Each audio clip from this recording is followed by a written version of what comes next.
tem também o lobo, com o título de pastor, lobo em pele de ovelha. Como é que eu conheço ele?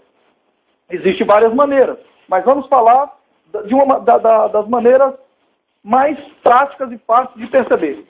O lobo, com título de pastor e que está com pele de ovelha, a preocupação dele não é somente com a questão financeira como mercenário.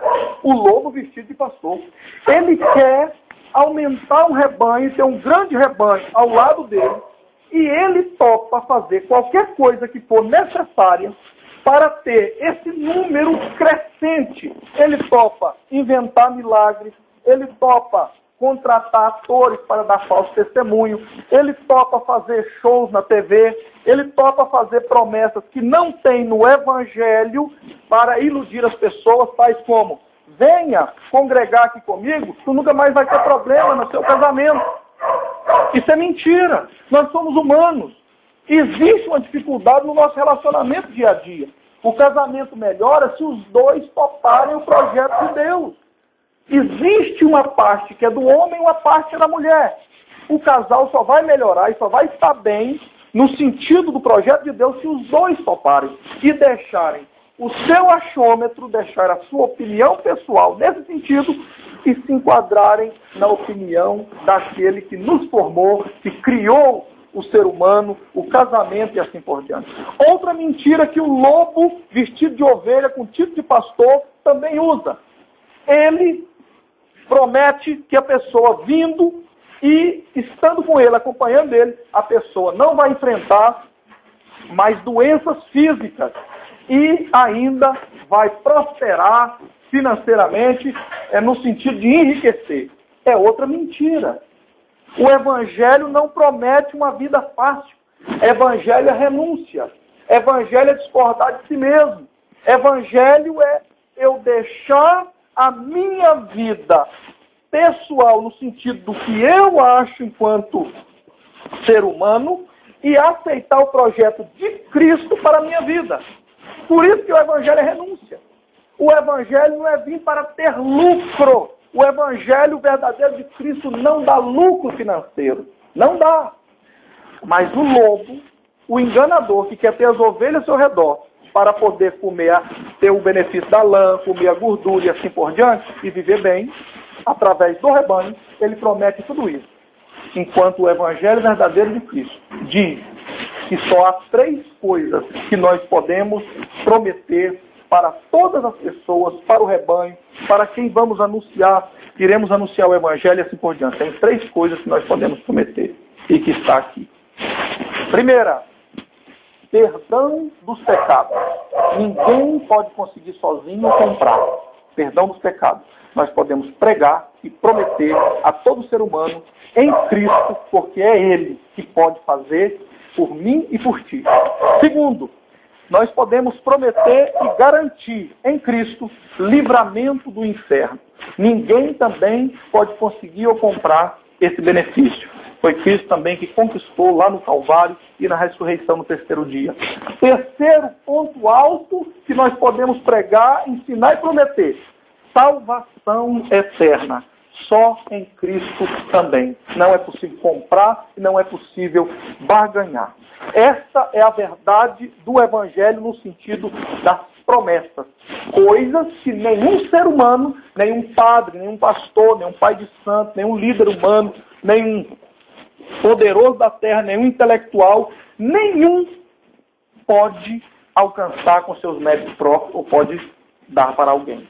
Avançando, aconteceu então nessa fase da minha vida quando eu conheci e ainda não sabia, não conseguia perceber, não tinha um conhecimento próprio do Evangelho, não tinha uma experiência com Deus no sentido pessoal para saber avaliar pelos frutos e conferindo no Evangelho quem é e quem não é.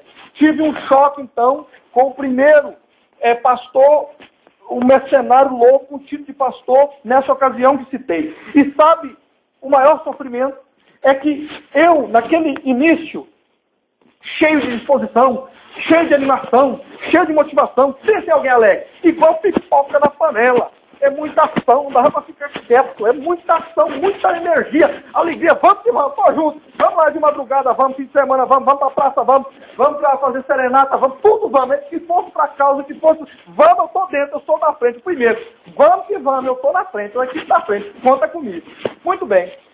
E eu comecei a perceber algumas coisas que não conferiam com o Evangelho. Estavam nos meus primeiros passos, engateando, ali, começando a levantar, e aquela coisa de novo, do recém-nascido, do bebezinho que está começando a levantar, engatear, levanta, cai, mas está com vontade. Tá... Muito bem. E eu comecei a ler, a buscar no Evangelho, da Escritura. E comecei a ver coisas que não conferiam com o Evangelho. O líder estava lá e eu gostava dele. E eu tinha ele como espelho. Eu ficava empolgado quando ele pregava. E eu tinha para mim que ele era comprometido com a causa. Que agora eu tinha saído de um sistema religioso que, apesar da maioria estar lá, esse sistema religioso que eu estava saindo estava completamente, claramente na minha cabeça, fora do princípio de Deus, por causa de idolatria, por causa de mariolatria, por causa de posto mediador, medianeiro e assim por diante. E eu pensei, agora sim eu achei, agora eu achei uma parceria forte. Aqui tem, aqui eu posso confiar, aqui eu posso ir junto. Quando eu comecei a perceber coisas que não conferiam com o Evangelho, eu tomei uma atitude. Que onde há o Evangelho da salvação, onde tem uma comunidade, onde tem irmãos e irmãs, onde tem um pastor comprometido com o Evangelho da salvação, quando alguém toma essa atitude de fazer perguntas acerca do Evangelho, é um motivo de alegria, é um motivo de prazer, é um motivo de dar glória a Deus, que é sinal que o irmão está lendo, é sinal que está buscando. Se está tendo dúvida, é sinal que está estudando, é sinal que não está estacionado, é sinal que não é só mais um religioso, só para manter a aparência naquela vidinha do tatatá, tititi, blá blá blá, papai, de acompanhar o toque do berrante. Não. Está fazendo a diferença, está buscando.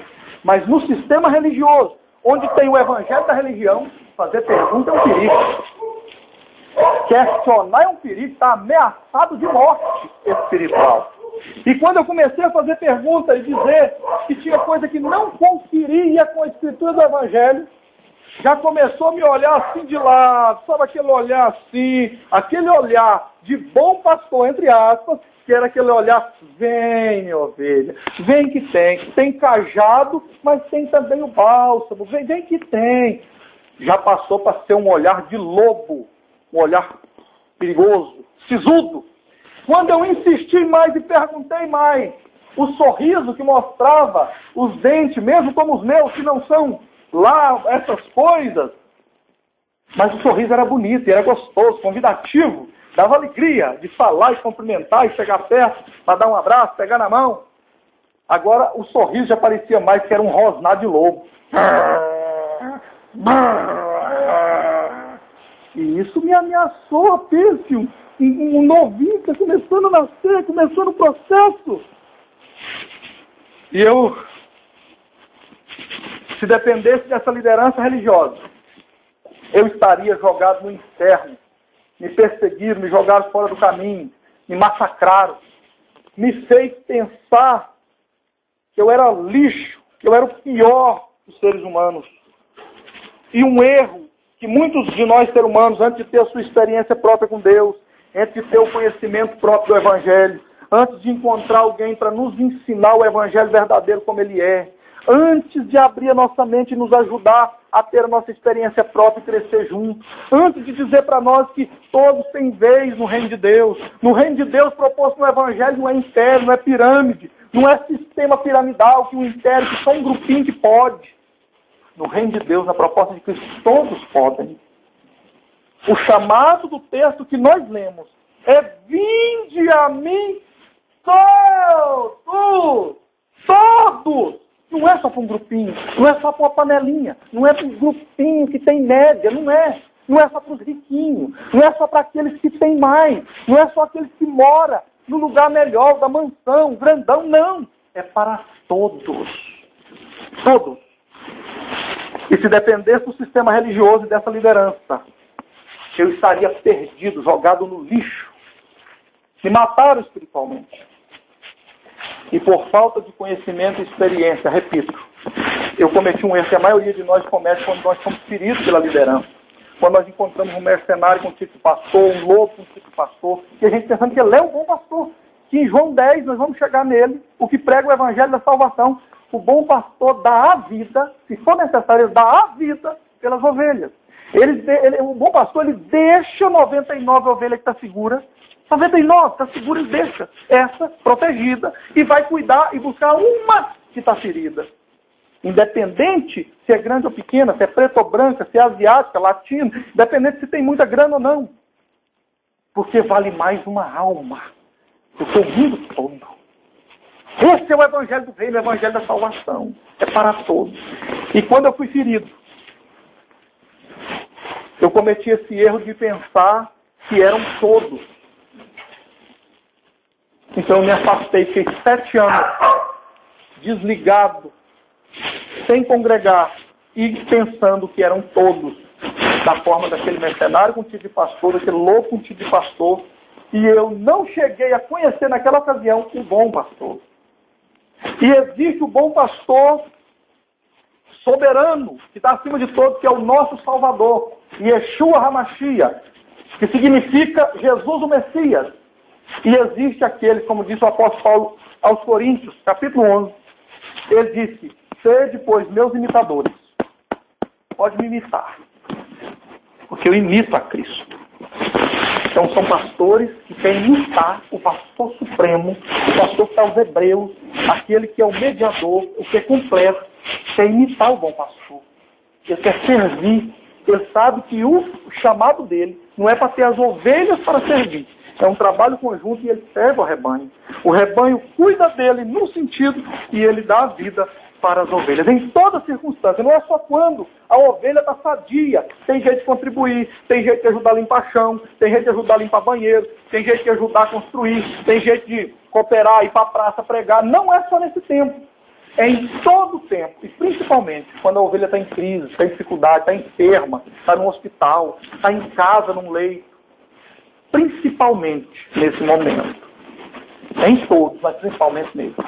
Avançando, existe os que seguem esse sistema religioso, desses líderes que criam dogmas para se proteger. E eles ficam acima, segundo a opinião deles, eles jogam a pessoa fora, questionou e jogado fora. Não pode fazer pergunta, não pode dizer que não está conferindo, não pode querer entender, não pode querer evoluir e crescer junto. A chamada do Evangelho. Então ele joga fora e coloca uma blindagem. E existe então os leões de chácara, que são os defensores dele.